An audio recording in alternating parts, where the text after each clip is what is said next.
I can taste your words. I can taste your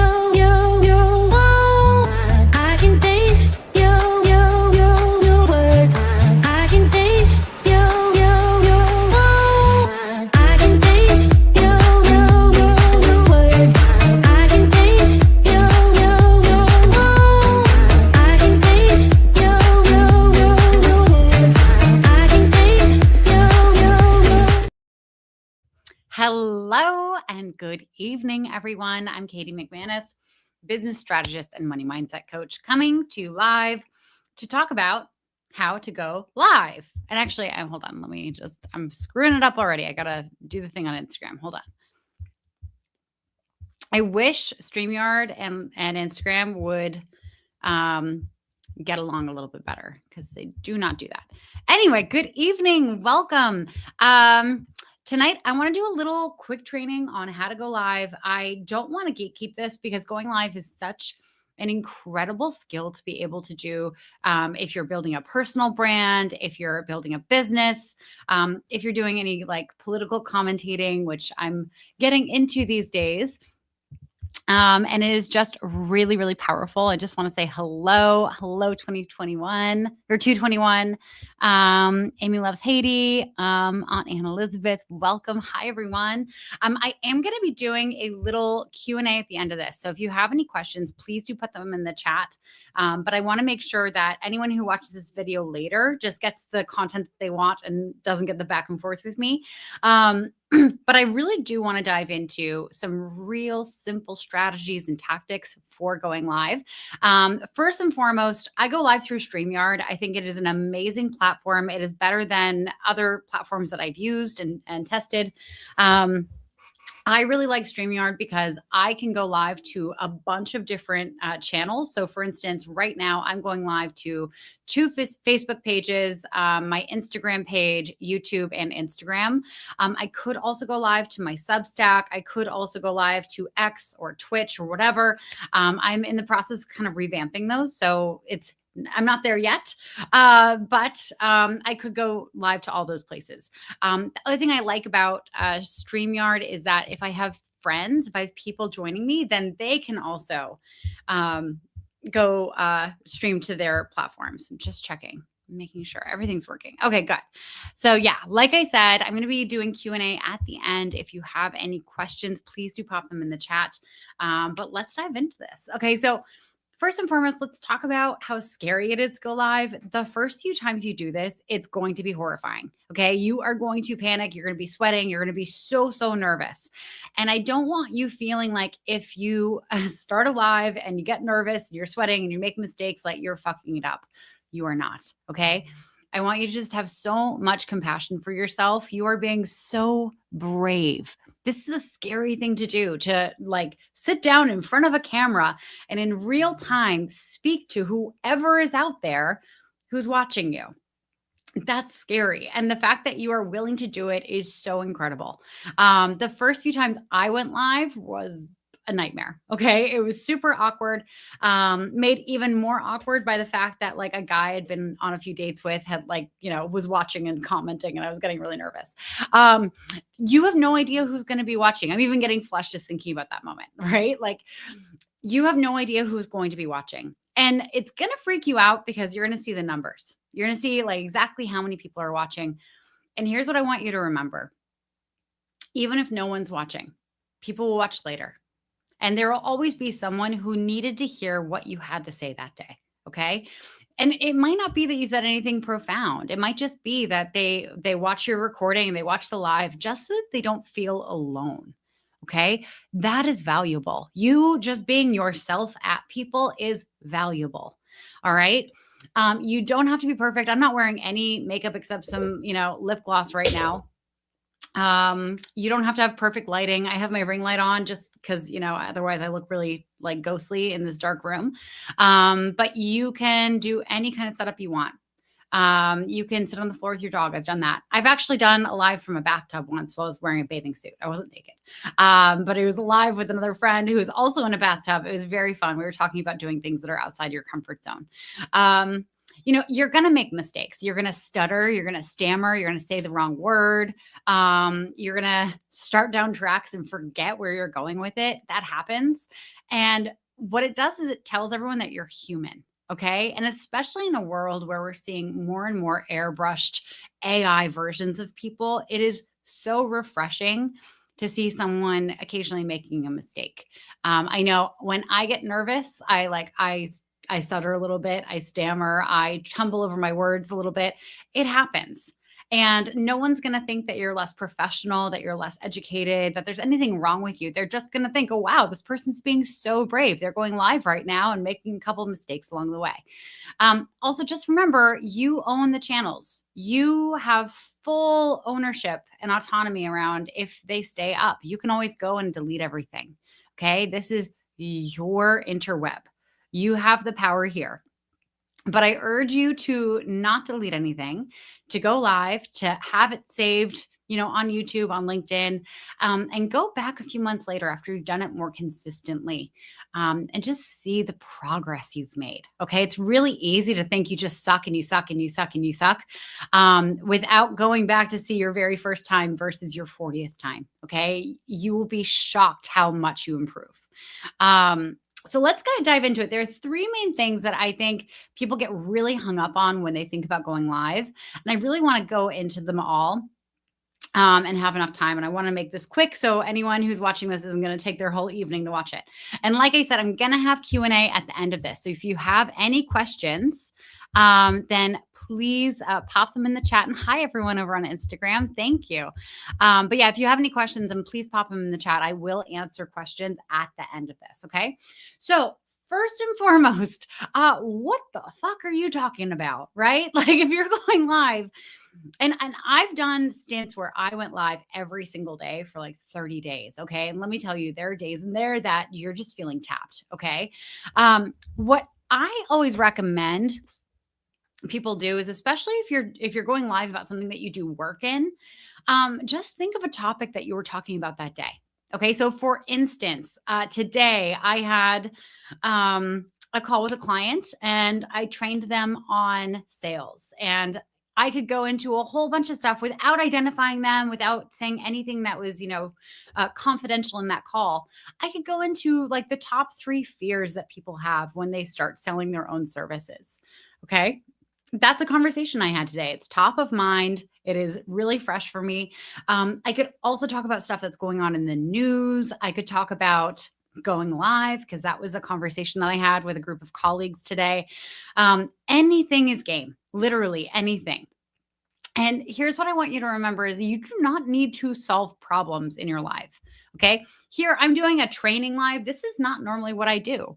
When I typically go live, I pick on something that is like a frustration or a fear or a desire that my ideal clients have. And then I talk about that and I just normalize it. Right? I don't focus on trying to fix it for everyone because I don't know who's watching. I don't know the exact issues that people have. But when you're trying to think of a topic, especially if you're going live fairly regularly, I want you to think of what are the top 10 conversations you have every single week that are just on repeat. And don't worry about it getting repetitive. It is going to get repetitive. But here's the thing. The people who are watching you, they're not going to watch every single live that you do. Okay. They will not do it unless they're like crazy and obsessed with you. But that's a conversation for another day. And hopefully they're like fun, obsessed with you. But anyway, you're going to get repetitive. It is going to happen. And that is okay because people will need to hear things multiple times from you. So for example, if I were to talk about the fears people have when it comes to selling their own services, like that's not going to change much, right? But I can probably talk about 3 fears over here, another 3 fears over here, and then 3 frustrations that come up. Okay, so I have kind of 3 different scriptish things I can follow. But the people who watch my stuff are afraid of selling, right? So they're gonna need to watch multiple variations of that. And they may hear the same exact thing 17 different times, but the way I say it the 18th time, could be the thing that changes things for them. It could be the thing that gets them over that fear or just makes something click for them. They're like, oh crap, I think I might need to work with her because she seems to understand me, right? It's okay to be repetitive with your topics. Okay. It's actually better.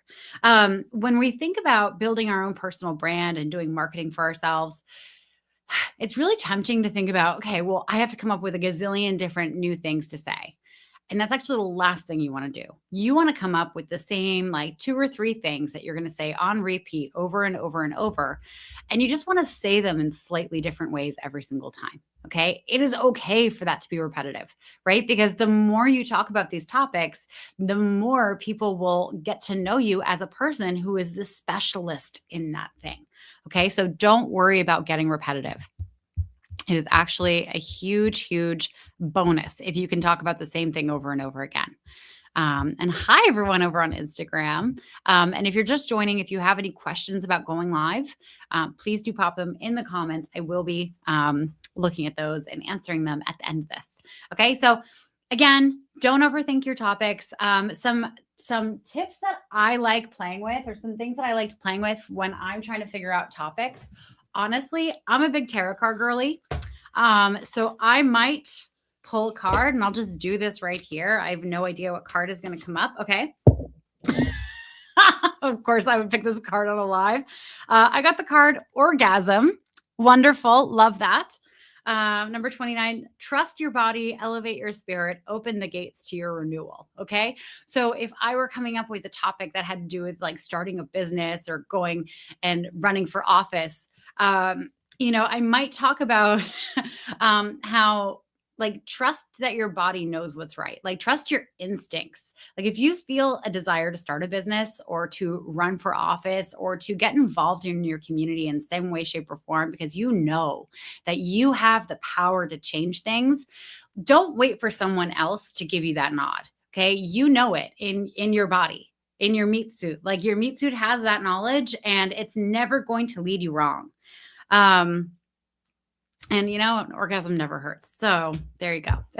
Anyway, you can get conversation starting cards. You could get, I have, oh my gosh, the one card deck that I have is Potter Against Humanity. It's like the Harry Potter extension pack for Cards Against Humanity. You'd be shocked the connections your brain can make from one thing to the thing that you specialize in. So coming up with the topic, don't overthink it. It can be something that is super dumb and you have no idea what's going to come out of your face hole that's going to land with someone. All right. Okay. So that is number 1. Coming up with the topic, just come up with a topic that is something that you talk about all the time or is super, super timely, or when in doubt, get some cards, get some stuff that can help spark some stuff for you. Okay. Number 2, how do you kind of come up with a script, right? Because you guys can tell right now, I am just riffing. I have no script. I have a couple lines on a piece of paper here. This is literally as far as I have planned this live. And the second one that I'm talking about right now is creating an outline of what you're talking about. Right. So when you go live, you want to go live on something that you know fairly well. Okay. You might want to check for some data. If you're talking about current events, you might want to have the numbers and the dates and the people listed off somewhere, but don't worry about it being scripted. Because actually, if it's scripted, it's going to be bad. There's just no way around it. People are going to be able to tell that you're reading. So when you're thinking about how you're going to structure your live, my favorite way to do this is to come up with the topic first. So for instance, today, the topic is how to go live. So topic number 1, or in the outline, the number 1 thing, we just went over this, was how to come up with a topic. Number 2 is how to come up with an outline. Number 3 is, I have to look at it because I've kind of forgotten, the mindset needed to go live, right? Now, you might have noticed that's 3 things. I love coming up with 3 things. I think it's so simple, so easy. And when I'm coming up with these 3 things, I like to pick things that I know I could pull a story from, right? So for instance, when I was just talking about picking a topic, I referred to a client call I had today where we were talking about how to do sales and getting over the fear of doing sales. That's a small little anecdote that I could throw in there. So when you're thinking about how you're going to structure your live, I want you to think about like, what are some really helpful mindset shifts that people need? What's some data points that are going to be helpful for them to make their own conclusions, right? So let's go back to the idea of sales, right? So if I were to do a live about sales and the fear of selling, I might start off with like, option number one is we've all had a bad experience with a salesperson, right? We've had a bad experience where we're talking to someone who's trying to sell us something and they do something kind of gross that makes us feel really pressured into making a decision. And maybe we do decide to buy, but then we regret it later, right? And a lot of people, when they're learning how to sell or they're realizing that they have to sell to have a business, they're terrified that they're accidentally going to be that high pressure person, right? And because they don't want to sign someone up to work with them who's going to later regret it, who's going to feel like they got kind of pushed into doing this. And that, like, just the fact that you're worried about it, just the fact that that is a fear you have means that you are never going to manipulate or push someone into buying from you, right? Real simple. That's just point number one that I'd be making within that topic. Point number two could be at like the fear of asking for money. That's a big one that people have. This fear of like saying, I charge X amount of dollars to work with me. And then the potential that this person could laugh at you. They could scoff. They could be like, no fucking way. You're not worth that. What if they also say yes? What if you're charging the most you've ever charged in your life and this person says yes, but then their expectations are so high and there's no way you can meet it. There's so many things that come up when people think about charging their worth or charging big money for their services. So I could do a whole thing on that. I could also talk about a client win or my own personal experiences whenever I've raised my rates. And then the third thing that I could do, I could talk about the fear of hearing no, just in general. Right. And I could go into, how my very first coach made me go and play the no game, which if you don't know what that is, it's where you go and you offer 30 minutes of free coaching to a bunch of randos on the street until you get 100 people who've told you no. Horrifying, embarrassing, never going to stand in front of that salad place ever again in Soma in San Francisco. But it really helped me desensitize myself to hearing no when I was doing sales for myself and for other businesses. So that's kind of how I would break down that fear of selling into 3 different topics. And I think the core elements here are you have to have an opinion, right? You have to have an opinion about what's going to be best for the person that's watching. You have to have like some kind of tactical or mindset shift that they're going to implement from there, right? Something that they're going to take away from it. Right. And it doesn't necessarily have to be a solution to the problem. It could just be you're not the only one who's terrified of doing this. Right. Knowing that you're not alone, that you're not the only one who is struggling with something, that normalization is so relieving to people. It is honestly worth its weight in gold.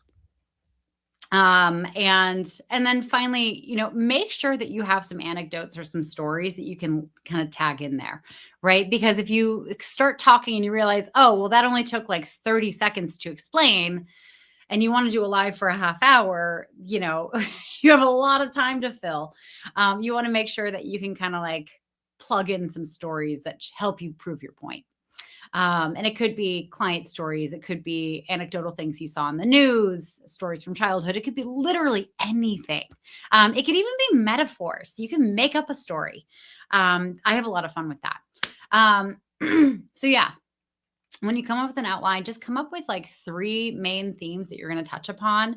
Make sure you have a story, make sure you have a main takeaway, and make sure you have an opinion on what's going to be best for the person. With that, you can very easily fill up anywhere from like 10 to 30 minutes in a live. And just checking in with anyone who's joining me. If you have any questions about going live, then please do pop them in the comments and I will answer. I will answer them. Oh no, I just did something on Instagram. Okay, well, we lost Instagram just now. I have too many tabs open. Didn't work out. Anyway, that's fine. Okay. So, how to pick a topic, we covered that. How to come up with your outline for what you're going to be covering, we've covered that. Lastly, your mindset. Your mindset around going live. It's going to be slightly different for everyone. Sorry, I'm just getting notifications that I screwed up Instagram, which I did. Okay, so how you kind of shift your mindset into being okay with going live is, first and foremost, you have to do it terrified, right? When you first start going live, you just have to fully embrace that you're going to be afraid and you're going to be nervous, and that being afraid and being nervous is probably going to make you kind of weird. And that's okay, right? That's okay. It's okay to do things afraid. I talk to my clients a lot about how they need to stop being a weenie and just go and do stuff. Because most of the time, we think that there's a way that we can kind of get ready to maybe be ready to finally be ready to go and do the thing, right? And we think that we can handle the fear before we do the thing. And I always remind them, like, when you first learned how to ride a bike, were you 100% confident at it? Probably not. When I learned how to ride a bike, I was terrified of tipping over, of flipping over the handlebars, of getting hurt. And there was nothing I could do to get over that fear, right? There was nothing I could do because, you know what? It happens, especially when you're a kid and you're learning how to ride a bike. Like, you're going to get hurt. You're going to fall off. You're going to lose your balance. You're going to like hit a bush and go over the handlebars. I did that a couple times. Thank God I'm not brain damaged. But anyway, but if I had waited for the fear to go away before I actually learned to ride a bike, I still wouldn't know how to ride a bike, right? The fear only goes away by doing the thing and doing it badly and doing it badly again and doing it slightly less badly and then doing it another, like, even more less badly until you're kind of good. And then you just continue doing it until you're actually really great at it. Your nervous system is always going to identify things that are outside your comfort zone as things that could end your life, that are just so scary. It could mean like the end all be all for your time here on earth. Because that's kind of how we evolved to survive, right? Like, the fact that we're able to just turn on a little machine from the comfort of our home and broadcast to the whole fucking world. I want you to think about this. If you're on social media right now and you know that I exist, you could be watching right now. That is insane, right? And you might not speak English. You might not understand what I'm saying. But if you speak English, you could watch me and understand everything. And this capability has only really been a thing for like the last 10 years? Less? A little bit more? Right? Our nervous system doesn't know how to deal with it. It still feels like it's tiger in the room, right? What if I say something right now that is going to get me canceled? Oh no, like, that's a big danger. It's not, because I wouldn't say anything that would get me canceled. And now I'm literally talking about this and getting in my head about saying something that could get me canceled, right? Can't even think of what that would be. But our brains are not good. They're not good temperature takers for what danger actually is. Okay. Especially in this modern world. How many times have you opened up your email inbox and saw an email with a subject line from someone that, like, you're late on something to, and be like, oh my God, sheer horror, I'm going to die, right? That's our survival instinct that doesn't understand technology, okay? When you start doing lives, I want your mindset to be that I'm just going to go there and just be myself. I'm just going to be myself at people. I'm going to stutter. I'm going to use the wrong word. I'm going to make mistakes. I'm going to forget what I'm talking about from time to time. I'm going to lose track of my own thoughts. Maybe like things will be messy. Maybe I'll have something in my teeth. I don't know. I didn't check my teeth before this, so don't look too close, please.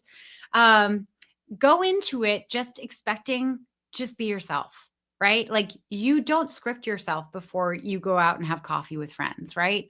I want you to just imagine you're just sitting here. This is my coffee from this morning. I'm not going to drink it, but you're just sitting here, just being yourself at coffee. Okay. Just going with that mentality. And know that it gets so easier over time. It really, really does. If you commit the time to do it regularly, if you practice it. If you watch other lives and see what people do really well, but you cannot hold yourself to this expectation that you're going to be perfect. Okay. That's never the goal when it comes to going live. When it comes to going live, it is all about that human connection, about being real you in the real moment and being completely present, talking to the audience, right? And know that your audience, like when they're watching a live, they're not sitting there, with a notebook and a pen, being like, yeah, I gotta take notes here. This is really important. Everything must be relevant and on topic here. No, they're watching a live while they're doing dishes. They're watching a live while they're, trying to yell at their kids to get ready for bed. They're watching a live kind of on their phone while they're walking their dog, trying to get them to poop, right? Like, it's not like their full attention is going to be on it. When they're watching a live, what they're doing is they're basically just hanging out with you, right? And learning a little bit of what you have to offer. And that's it. Okay. So do not expect yourself to be perfect. Do not try to figure out how to get over the fear of doing this before you do it. Just go and do it. Okay. Stop being a weenie and just go and do it afraid. Right. And if you have to stay a weenie for a bit, that's okay too. I know you can do this. And I know, because if you're watching me, the people who watch me, I know this about you. You know that you have a gift. You know that there is something that you bring to the world that no one else brings in the way that you do. And you know that you are here for a greater purpose. You know that there are people out there in the world whose lives will be changed after having contact with you, after working with you, after following your content, after just absorbing the lens through which you see the world, right? You know that about yourself. And this is just a modality for you to bring more of that to the world. All right. So I want you just to embrace that you are here for a greater purpose. You're here to make the world better. And this is just one way for you to do that. All right. And again, stop being a weenie and just do it already. Anyway, we are coming up on a half hour. I don't know. I haven't seen any questions come through, but I also kind of fucked it up with accidentally closing the tab that Instagram is on. So I didn't see any questions earlier. So I don't know if anyone has any questions or thoughts on how to go live, but this is the moment. Please ask your questions if you have any. And if you don't, then just let me know so that I can go and enjoy my evening. Oh my gosh. The other thing about going live is the numbers are sometimes super wonky. Because I go live on StreamYard, I never have any idea how many people are actually watching my lives, because StreamYard isn't consistent about pulling the numbers from anywhere. And then of course, like Instagram is its own separate interface. But it's fascinating the amount of people who watch lives after the fact. It really doesn't matter if anyone's really watching. So, all right. Well, I haven't seen any questions come through. So I'm just going to assume I was so good at explaining this. You are all pros at going live. You understand everything. And I'm going to leave you with that. So thank you so much for being here. I hope this is useful. And I cannot wait to watch your lives very soon in the future. Good night.